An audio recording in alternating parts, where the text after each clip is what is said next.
Price allot. ஆமேன். ஹalleluya. நாம் எல்லோரும் தேவன் கரத்தில் இருக்கிற களிமண்ணை தேவன் அவருடைய விருப்பத்தின்படி வனைத்து உருவாக்குகிறார்.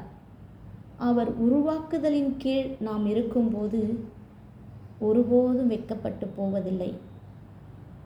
ஒரு பாத்திரத்தை கனமுள்ளதாகவும் மற்றொரு பாத்திரத்தை கனவீனம் உள்ளதாகவும் உருவாக்குவது அவருடைய சித்தம், அவருடைய விருப்பம்.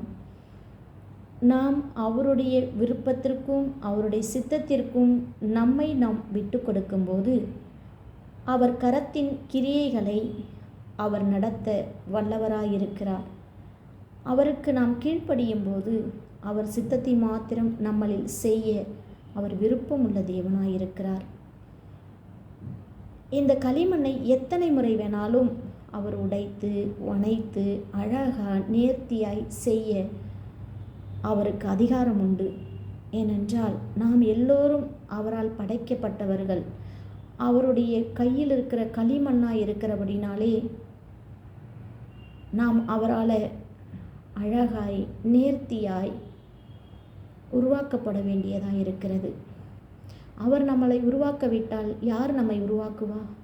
அவர் நம்மை வணைக்காவிட்டால் யார் நம்மை வணைக்க முடியும்? அவர் நம்மை சரி செய்யாவிட்டால் யார் நம்மை சரி செய்ய முடியும்?